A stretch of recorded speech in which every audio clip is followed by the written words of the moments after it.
J'ai financé le mariage de mon frère et, pour couronner le tout, je lui ai offert une lune de miel de luxe. Mais à la fin des festivités, j'ai surpris Hugo dire sincèrement « J'aurais préféré ne même pas être venu ». Mes parents ont ri, pensant que c'était une blague.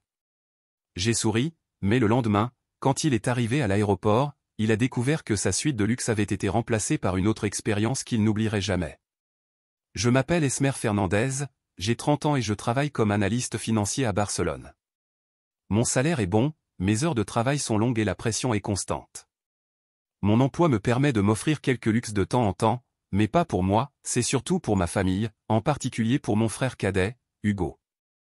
Je l'aimais, du moins je pensais. Je l'ai pratiquement élevé. Nos parents n'étaient pas de mauvaises personnes, juste un peu distants. Mon père était toujours au travail, et ma mère vivait dans son propre monde, où Hugo n'avait jamais tort. J'ai donc pris l'initiative, je lui ai acheté sa première console de jeux vidéo quand nos parents ont dit que c'était un gaspillage, et j'ai payé ses frais de scolarité afin qu'il ne s'endette pas. Quand il a accidentellement détruit sa voiture à 22 ans, je lui en ai acheté une nouvelle parce qu'il en avait besoin pour le travail. Puis, quand lui et sa fiancée Valéria ont commencé à organiser le mariage de leur rêve, je n'ai pas hésité. J'ai payé le lieu, le traiteur, les fleurs, la musique, absolument tout. Et comme cadeau de mariage, j'ai réservé une lune de miel d'une semaine aux Baléares, avec une villa privée, des vols en première classe et un majordome. Parce que c'est ce que font les grands frères, n'est-ce pas? Après des mois à bosser dur pour que tout cela soit possible, je pensais que voir Hugo heureux en valait la peine. Du moins, c'est ce que je croyais jusqu'à la fin de la réception. Alors que les invités commençaient à partir, je sortais prendre l'air. C'est à ce moment que j'ai entendu la voix d'Hugo de l'autre côté de la cour. Honnêtement, j'aurais préféré ne même pas être venu. Je me suis figé. Valéria a ri. Oh, arrête d'être cruel, mais il a insisté, je parle sérieusement, juste jeter de l'argent par les fenêtres. C'est une honte. La voix de ma mère a retenti. Oh, ne sois pas si dur avec lui, il veut juste se sentir important. Tu sais comment est ton père. Et mon père a éclaté de rire. Eh bien, au moins ça sert à quelque chose. Puis tous ont ri. Je me suis senti comme si on m'avait donné un coup de poing dans le ventre. Je voulais sortir et leur faire face, mais mes jambes restaient clouées au sol. Ce n'était pas seulement ce qu'Hugo avait dit, mais l'aisance avec laquelle il l'avait fait, comme si ce n'était pas la première fois, comme s'ils avaient sûrement dit des choses pareilles de nombreuses fois avant. Peut-être qu'ils l'avaient effectivement fait. Une mémoire a alors traversé mon esprit. Hugo a 16 ans, jouant avec la Xbox que j'avais économisée pendant des mois pour lui. Ce n'est pas le bon modèle, avait-il dit en fronçant les sourcils. Ruben a la version Elite, tu aurais dû me demander. Une autre image, lui à 20 ans, prenant les clés de la voiture que je lui avais achetée après qu'il ait détruit la première. Au moins, ce n'est pas une Renault, avait-il murmuré, déjà en train de répondre à un message. Et encore une autre, à 25 ans, ivre lors d'un dîner en famille, riant avec nos cousins, tu es génial, mec, comme un oncle riche sans enfant. Tu n'as qu'à demander et tu l'as. À cette époque, je riais avec eux et je me disais qu'ils ne pensaient pas vraiment cela, que c'était juste une blague. Mais là, à l'extérieur de son mariage, les entendant se moquer de moi comme d'un idiot pathétique, c'était différent. J'aurais dû partir, laisser passer ça, mais je ne l'ai pas fait. Après tout, Hugo et Valéria prenaient l'avion le lendemain matin, et la lune de miel que je leur avais offerte était encore quelque chose que je pouvais changer. Et tu sais quoi? Je l'ai fait. Je ne sais pas combien de temps je suis resté là, accroché à l'encadrement de la porte comme si c'était la seule chose qui me tenait debout. Leur rire résonnait toujours dans mes oreilles, leurs paroles tournant en boucle dans ma tête. Honnêtement, j'aurais préféré ne même pas être venu. Il veut juste se sentir important. Ça sert à quelque chose. Le pire, c'est que personne ne l'a nié. J'ai dégluti, me forçant à bouger. Je ne pouvais pas rester là, comme un imbécile, pour toujours. J'avais besoin de retourner à l'intérieur, sourire, jouer mon rôle une dernière fois. À l'intérieur, la réception battait son plein. Les gens dansaient, buvaient, riaient. Le groupe jouait une chanson pop entraînante que le cortège des demoiselles d'honneur chantait avec enthousiasme, comme si l'air frais d'extérieur n'avait pas été chargé du son de ma famille se moquant de moi. Puis je l'ai vu. Hugo, le fils doré, mon petit frère, celui pour qui je m'étais toujours battu. Dès que ses yeux se posèrent sur moi, son visage s'illumina. Iker, Te voilà, s'exclama-t-il en s'approchant à grands pas et en plaçant un bras amical autour de mes épaules, sentant le whisky cher et la fête. Tu sais quoi? J'étais juste en train de dire à Valeria que tu es le meilleur frère du monde. Vraiment, je ne sais pas ce que je ferais sans toi. Son sourire était large, ses yeux brillants à cause de l'alcool, mais ses paroles étaient douces, répétées comme si elles avaient été prononcées 1 million de fois auparavant. Et peut-être qu'elles l'avaient été, chaque fois qu'il avait eu besoin de quelque chose. Frère, tu dois m'aider. Juste quelques mois, je te le jure. Tu es le meilleur, vraiment. Mais cette fois, je ne ressentais pas la même chose car je connaissais maintenant la vérité. J'ai forcé un sourire. Bien sûr, mec, tout ce que tu veux. J'ai failli m'étouffer avec mes propres mots. C'est pour ça que je dis aux gens que j'ai le meilleur frère du monde. Hugo a ri, serrant davantage son bras autour de mes épaules, se tournant vers Valeria, n'est-ce pas, mon amour, qu'il est le meilleur. Valeria a aussi souri, mais j'ai remarqué qu'elle évitait de me regarder dans les yeux. Peut-être se sentait-elle coupable, peut-être que ça ne lui importait pas. Peu importe, je devais juste tenir bon jusqu'à la fin de la nuit. J'ai laissé Hugo se vautrer dans les compliments sur sa gratitude. Je l'ai laissé porter un toast en mon honneur devant ses amis et laisser nos parents me sourire comme si j'étais le frère parfait remplissant mon rôle. Mais à l'intérieur, quelque chose en moi avait changé. Pour la première fois, je ne me sentais pas son frère, je me sentais comme un idiot. Cette nuit-là, couché sur mon lit, fixant le plafond, je me suis entendu penser, honnêtement, j'aurais préféré ne même pas être venu. Je me suis tourné sur le côté, sentant mes yeux brûler. Juste jeter de l'argent par les fenêtres, comme si ça faisait de moi un membre de la famille. Mes poings se sont serrés sous les draps. Ça sert à quelque chose. Je me suis forcé à m'asseoir, mon cœur battant la chamade dans mes oreilles. Assez. J'ai pris mon téléphone, ouvert la conversation familiale et commencé à faire défiler des années de messages. À première vue, tout semblait normal, des photos d'anniversaire, des plans pour des fêtes, des mises à jour aléatoires. Mais plus je regardais, plus je remarquais le schéma. Chaque discussion était une transaction. Hugo, pourrais-tu couvrir mon vol pour rentrer à Noël? Ce mois-ci, je suis à court d'argent. Maman, le voiture d'Hugo a besoin de réparation, mais toi tu vas bien, non? Tu pourrais aider. Papa, ton frère et Valeria veulent vraiment un grand mariage. Je leur ai dit que tu serais heureux de contribuer. Pas un comment ça va, ni même un merci pour tout, juste des demandes exigeantes. Et j'avais toujours dit oui parce que c'est ce que font les grands frères, n'est-ce pas? J'ai fermé les yeux et laissé mon esprit voyager à travers les années. J'avais 14 ans quand Hugo est né. Je me souviens encore du jour où mes parents l'ont ramené à la maison. Il était si petit et ridé. À ce moment-là, je lui ai promis que je prendrais toujours soin de lui, et je l'ai fait. Quand nos parents étaient trop occupés, c'était moi qui l'aidais avec ses devoirs. Lorsqu'il se faisait mal en jouant, c'était moi qui le portais jusqu'à la maison. Quand il voulait des baskets hors de prix au collège, je prenais des heures supplémentaires à mon job étudiant pour lui en acheter. Et il le savait. Il le fera, disait maman chaque fois qu'Hugo avait besoin de quelque chose, et je le faisais toujours, même lorsqu'il commençait à le prendre pour acquis. Comme cette fois où il avait détruit sa première voiture. Il avait été imprudent, conduisant à toute allure sous une pluie battante.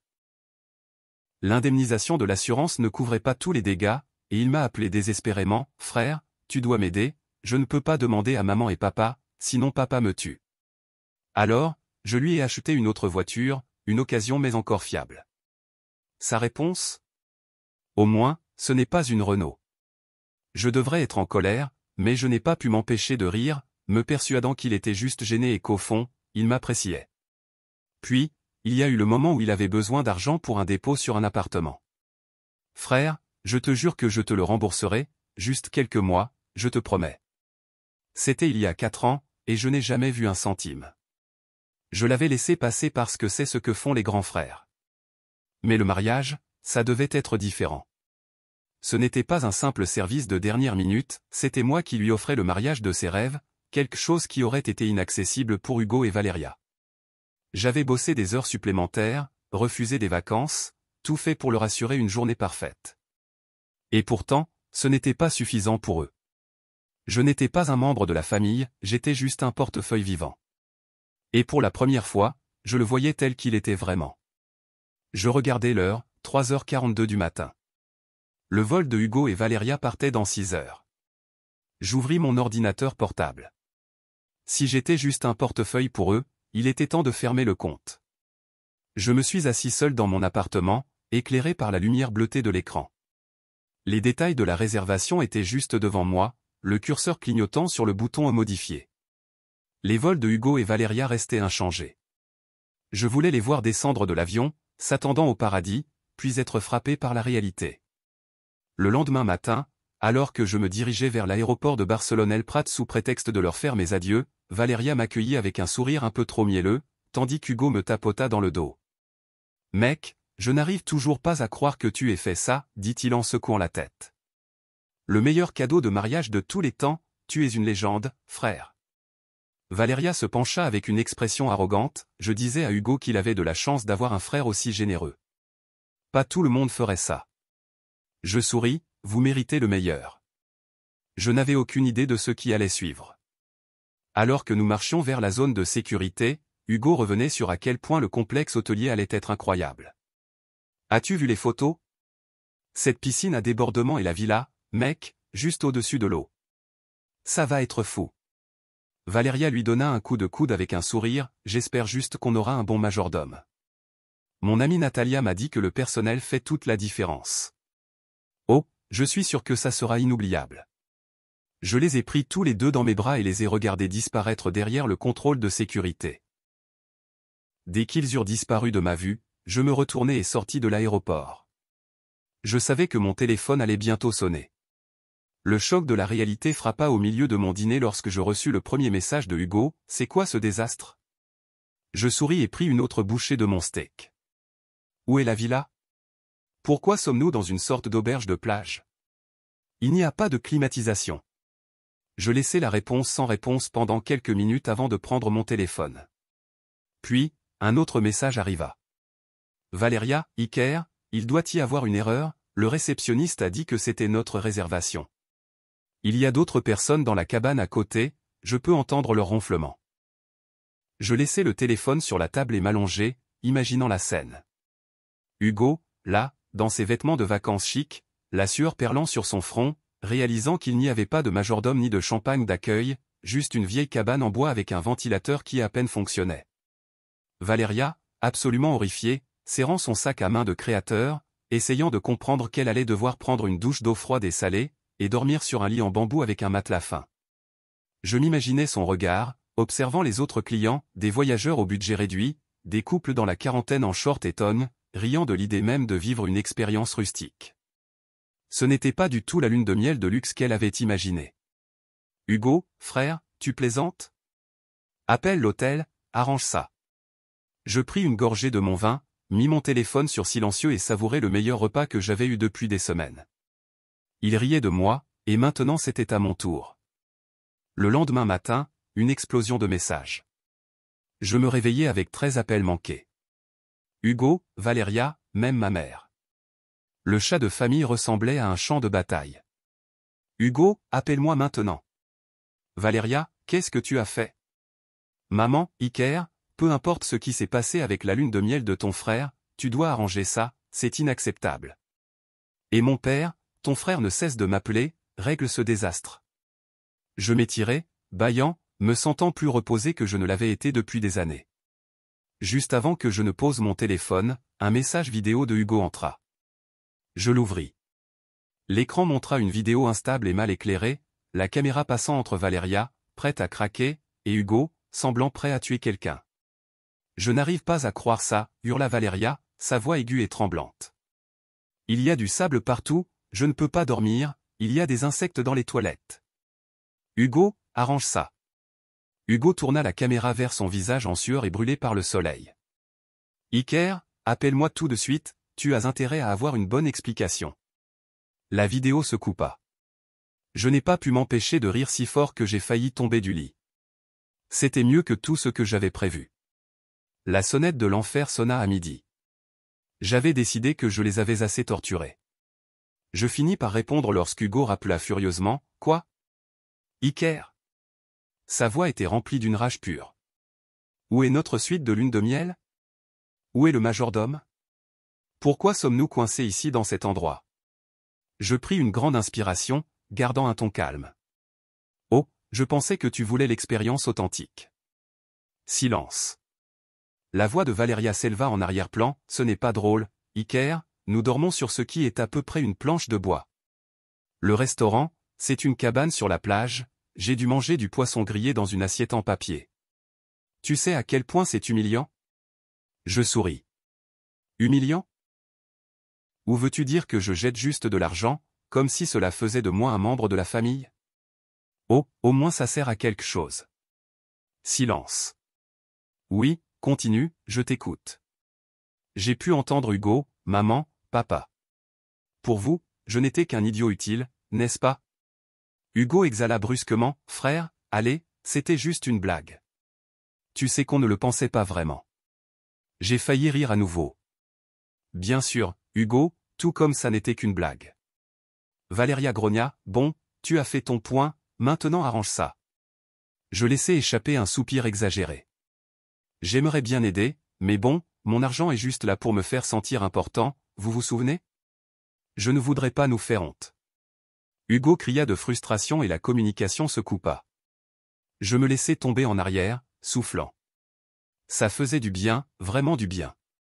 Et là, j'ai reçu un dernier appel de ma mère cette nuit-là. Je laissai sonner 3 fois avant de répondre. Iker, commença ma mère avec ce ton sec et autoritaire qu'elle employait toujours quand je ne faisais pas ce qu'elle voulait. Je ne sais pas quelle folie tu as déclenchée, mais ton frère et Valeria sont dévastés. Tu as idée du stress que tu leur as causé. Je me laissai tomber dans ma chaise. Et tout ce ridicule qu'ils ont subi à leur mariage après que j'ai payé pour tout ça? Ma mère soupira comme si c'était moi qui exagérais. Ce n'était qu'un malentendu, chérie, tu l'as pris trop personnellement. Je serrai la mâchoire. Voilà le même gaslighting, les mêmes excuses, le même refrain, Iker, tu exagères qu'on m'avait répété pendant des années. Ça suffit, maman, dis-je froidement. Hugo est en train d'apprendre ce que ça fait d'être pris pour acquis. Considère ça comme une leçon. Elle souffla. Donc, c'est ça? Tu vas laisser ton frère et sa femme souffrir? Je lâchai un rire sarcastique. Souffrir? Tu veux dire rester dans un petit complexe hôtelier parfaitement fonctionnel sur une île tropicale? Ça ressemble à un rêve. Maman répondit avec sévérité, nous t'avons mieux élevé que ça. J'en avais assez. Non, maman, tu m'as élevé pour être le distributeur d'argent de la famille, et je ferme le robinet. Je raccrochai avant qu'elle ne puisse répondre. Le dernier appel de Hugo arriva 2 jours plus tard. J'hésitais à l'ignorer, mais ma curiosité l'emporta. Iker, sa voix était tendue, presque résignée. Regarde, frère, tu as gagné, ok? Je levai un sourcil, vraiment? Il soupira. Je n'aurais pas dû dire ces choses au mariage, on n'aurait pas dû se moquer de toi. Maintenant, je comprends. J'attendis, laissant le silence s'étendre. Puis il s'éclaircit la gorge, un peu gêné. Eh bien, tu pourrais au moins nous aider à déménager dans un meilleur endroit. Je te paierai, je te le jure. Je souris avec dédain. Tout comme tu allais me payer l'université, la voiture, le dépôt de l'appartement. Hugo ne répondit pas. Je me penchai vers l'avant. Voici le marché, Hugo. Débrouille-toi tout seul. Si tu veux du luxe, paye-toi ça toi-même. Sinon, profite de ta vraie expérience insulaire. Iker, allons, cria-t-il, mais je raccrochais déjà. Les conséquences de mes actes étaient là. Hugo et Valeria terminèrent leur lune de miel exactement là où elle avait commencé, sur cette plage, à chasser les moustiques, en mangeant du poisson grillé pas cher et embrasé de colère. Quand ils revinrent, j'avais déjà bloqué Hugo, Valeria et même mes parents sur les réseaux sociaux. Puis je reçus le dernier message que j'aurais jamais de ma mère, « Maman, si tu continues à agir ainsi, tu vas perdre ta famille. » Je regardai le message longuement avant de finalement écrire ma réponse, je crois que je l'ai déjà perdu, et pour être honnête, ça me va. J'appuyai sur envoyer. Et alors, pour la première fois de ma vie, je me sentis libre. Un nouveau départ. 2 semaines s'étaient écoulées depuis la catastrophe de la lune de miel de Hugo et Valeria. Les appels avaient cessé, les messages avaient disparu, les tentatives désespérées de ma famille de me manipuler pour régler leurs problèmes avaient enfin pris fin. Et pour la première fois depuis des années, ma vie était calme. Au début, je ne savais pas quoi ressentir, il y avait un vide étrange là où le stress avait été.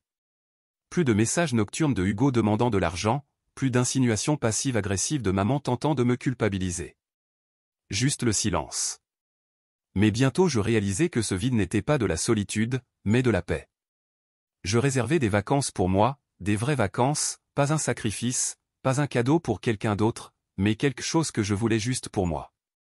Je passais 10 jours en Espagne, explorant les rues de Madrid, savourant des pâtes au coucher du soleil en buvant du vin, sans me soucier des problèmes des autres. Au début, cela me sembla étrange. Je n'avais besoin de rendre compte à personne, personne ne pouvait revendiquer mon temps ou mon argent. Puis une nuit, assis dans un petit café à Grenade, alors que je voyais le soleil se cacher derrière les toits, la réalité me frappa. J'avais passé toute ma vie à être le bon fils, le bon frère, celui qui réglait tout, qui payait tout, qui mettait les autres avant lui. Et qu'avais-je reçu en retour? Manque de respect, manipulation, trahison. Maintenant, j'étais libre. Je n'avais eu aucune nouvelle de Hugo depuis notre dernière conversation, mais un après-midi, alors que je vérifiais mes emails au travail, son nom apparut sur l'écran de mon téléphone. Je restai à le regarder longuement avant que, contre mon meilleur jugement, je accepte l'appel. Iker, sa voix était hésitante, différente. « Que veux-tu » demandai-je en gardant un ton neutre. Il soupira profondément. « Regarde, frère, je sais que je n'ai pas été bien. Je suis horrible, continua-t-il. Valéria aussi, et maman, papa, je comprends maintenant. » Je levai un sourcil. Vraiment? Il lâcha un rire amer. Oui, parce que depuis que tu nous as coupés, je vois enfin tout ce que tu as vraiment fait pour nous. Je me penchai en arrière dans ma chaise. Ça doit être difficile quand ton distributeur d'argent avec jambes n'est plus disponible, n'est-ce pas? Hugo soupira. Je le mérite. J'attendis, après une longue pause, sa voix s'adoucit. Tu me manques, frère. Je ressentis un nœud dans ma poitrine. C'était la première fois depuis des années qu'il me disait quelque chose de sincère. Pendant un moment, j'étais sur le point de céder, de lui dire que lui aussi il me manquait, mais ensuite je me rappelais tout, le mariage, les rires dans mon dos, les années à être utilisées, et je réalisais que je ne lui devais rien. Hugo, je ne sais pas si nous serons un jour bien à nouveau. Silence. Mais si tu comprends vraiment, prouve-le, pas avec des mots, mais par des actions. Hugo déglutit. Ok. Je raccrochai. Je ne bloquais pas son numéro, mais je ne le recontactais pas non plus. Certains ponts ne sont pas faits pour être reconstruits. Quelques semaines plus tard, je reçus un message d'un numéro inconnu. Valéria. C'était court et froid, félicitations, tu as eu ce que tu voulais. J'espère que tu es heureux. Je fixai l'écran un moment avant d'effacer le message. Oui, j'avais eu ce que je voulais, la paix. Et pour la première fois de ma vie, j'étais vraiment heureux.